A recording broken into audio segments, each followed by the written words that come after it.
ये एक सैमसंग का हमारे पास डिजिटल इन्वर्टर है, ये न्यू मॉडल है। एक हमने लगाया है आउटडोर, ठीक है, ये ब्रांड न्यू है बिल्कुल, ठीक है।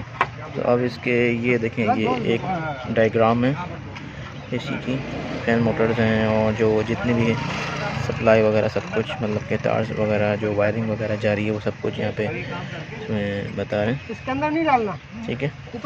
अब ये इसके तमाम एरर कोड्स हैं।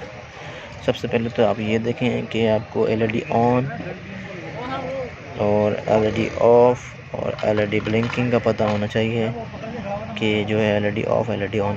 देखें ये एलईडी ऑन है जो कंटिन्यू चलेगी, और जो बिल्कुल एम्प्टी है मतलब ब्लिंक डायरेक्ट है, मतलब कि उसमें कुछ भी नहीं है तो वो ऑफ़ है। और जिसके अंदर देखें वो सर्कल है, 2 सर्कल्स हैं, उसके अंदर जो है वो लाइट ब्लिंक का इशू है, ठीक है। मतलब कि लाइट ब्लिंक आप मतलब देख रहे हैं तो लाइट ब्लिंक करेगा, ठीक है। अब ये एरर कोड्स आ गए इसके। सबसे पहले तो हमारा ये, अगर ये 3 लाइट्स हैं, येलो, ग्रीन और रेड, अगर ये 3 लाइट्स ऑफ हैं तो हमारा पावर का इशू है। सबसे पहले आपने पावर चेक करना कि पावर आपके पास आ रहा है या नहीं, कि एसी का सर्किट का भी इशू हो सकता है कि बिल्कुल डेड हो जाता है बाज़ों का, तो एसी जो है वो ऑन नहीं हो रहा होता, ठीक है। तो और दूसरा है अपना रीसेट, उसमें ये लाइट ब्लिंक करेगी, आपने उसमें रीसेट करना है, ठीक है। उसके बाद तीसरा एरर है हमारे पास अब नॉर्मल कम्युनिकेशंस का। नॉर्मल कम्युनिकेशन मतलब जब हमारा एसी जो है वो रनिंग में होगा तो रेड जो है वो कंटिन्यू जलेगी, ग्रीन आपकी ब्लिंक करेगी और येलो आपकी ऑफ रहेगी। एबनॉर्मल कम्युनिकेशन में ये है कि आपके जो स्प्लिट का एबनॉर्मल कम्युनिकेशन में बाज़ औक़ात ऐसा होता है कि जो आपकी वायरिंग्स होती हैं, इंडोर टू आउटडोर जो कनेक्टर होता है, वो जो तार वहाँ से वायर मतलब जो आ रहा होता है तो उसमें कोई इशू होता है, जिसकी वजह से मतलब या कोई ब्रेक होता है वो, या कहीं से शॉर्ट हो जाता है, जिसकी वजह से एबनॉर्मल कम्युनिकेशन आता है। तो आपने सबसे पहले वायर वगैरह उसकी चेक करनी। आईपी ओवर करंट आ रहा होता है, उसकी वजह से आपका ये रेड लाइट ब्लिंक कर रहा होता है और बाकी दोनों लाइट्स जो हैं वो ऑफ होती हैं, तो उसका इशू ये होता है। तो आपने पहले करंट चेक करना है, करंट ज़्यादा तो नहीं आता। कंप्रेसर स्टार्टिंग एरर का आ रहा है, देखें सबसे पहले कि रेड लाइट ऑफ है, ग्रीन ब्लिंक कर रही है, येलो ऑफ है, और ये आपके कंप्रेसर स्टार्टिंग का इशू है।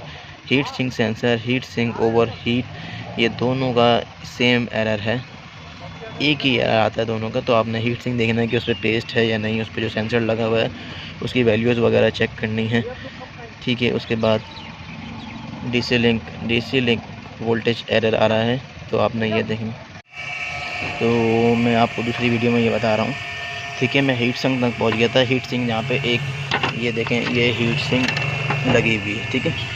ये सर्किट में एक हीट सिंक लगी होती है। अब ये शुरू खोलेंगे ना तो इसके अंदर एक वाइट कलर का पेस्ट होता है, जैसे टूथपेस्ट टाइप का होता है ना, वैसे एक इसका हीट सिंक का पेस्ट आता है, तो उसका भी प्रॉब्लम होता है, जिसकी वजह से जो है बाज़ों का वो हीट सिंक ख़त्म हो जाता है या पेस्ट जो है वो रिमूव हो जाता है अपनी जगह से, जिसकी वजह से प्रॉब्लम एसी हमारा एरर दे देता है, ठीक है। उसके बाद आपका आ गया डीसी लिंक वोल्टेज एरर। ये मैंने आपको बता दिया कि जो अपना डीसी के वोल्टेज हैं वो आपको चेक करना होगा कि वो पूरे वहाँ से आउटपुट हो रहे हैं सर्किट से या नहीं हो रहे, ठीक है।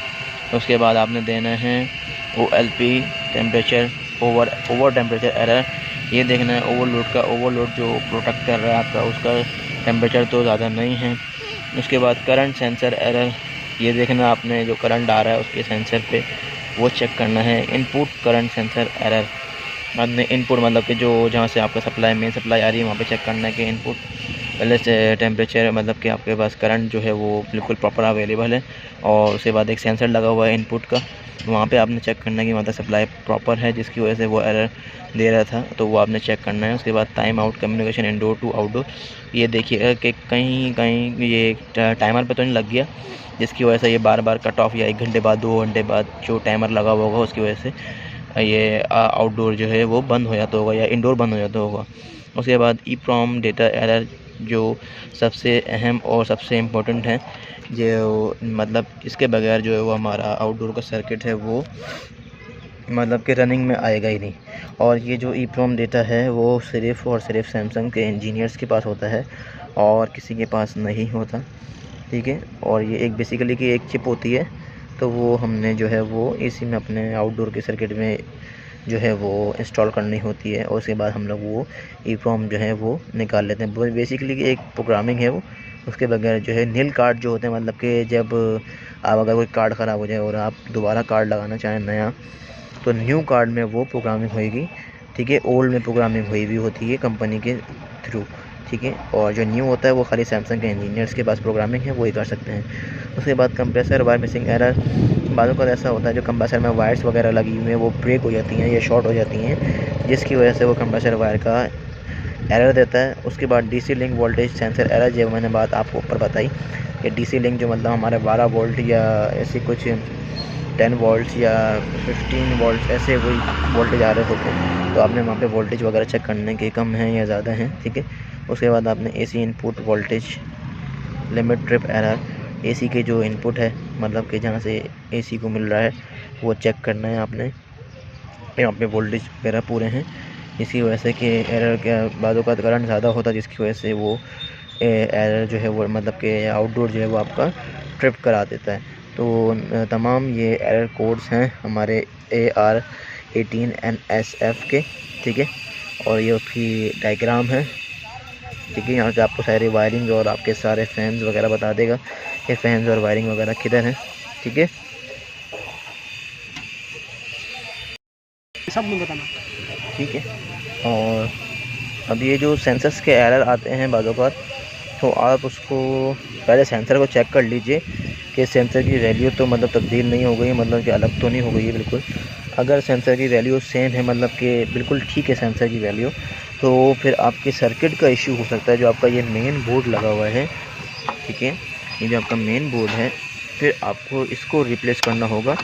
और जब आप इसको रिप्लेस करेंगे तो आपको जो है 100% EEPROM प्रोग्रामिंग, मतलब कि जो लिखा हुआ था मैं आपको बता रहा था प्रोग्रामिंग, वो आपको ज़रूर चाहिए होगी। तो आप मतलब लोकल मार्केट में तो वैसे इसका सर्किट मिलेगा नहीं, और मिलेगा भी तो खाली सैमसंग से ही मिलेगा। और अगर आप उनसे सैमसंग का मतलब कि ये मेन PCB आउटडोर का लेते हैं, तो आपने प्रोग्रामिंग के साथ अपने बंदे को लेके आना है, बोल दीजिएगा कि आप अपना टेक्नीशियन भेज दीजिए, उनसे इंस्टॉल करवा लेंगे तो बहुत ही अच्छा हो जाएगा। और जो उनका इंजीनियर होगा वो आके इंस्टॉल कर देगा आपको सर्किट, और उसमें वो प्रोग्रामिंग भी कर लेगा, और उसके बाद वो प्रोग्रामिंग अपने साथ दे भी जाएगा।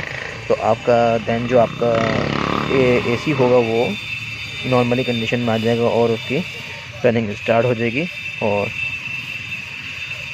ठीक है, तो आप लोग ये जो मैंने आपको ये प्रिकॉशंस बताई हैं और जो आपको मैंने ये एरर कोड्स बताए हैं, ठीक है, तो आप इस पे मतलब कि अगर आप वर्क करेंगे तो आपको बआसानी AC का ये सैमसंग डिजिटल इन्वर्टर जो है आपको आसानी से काम करने में मदद होएगी, ठीक है।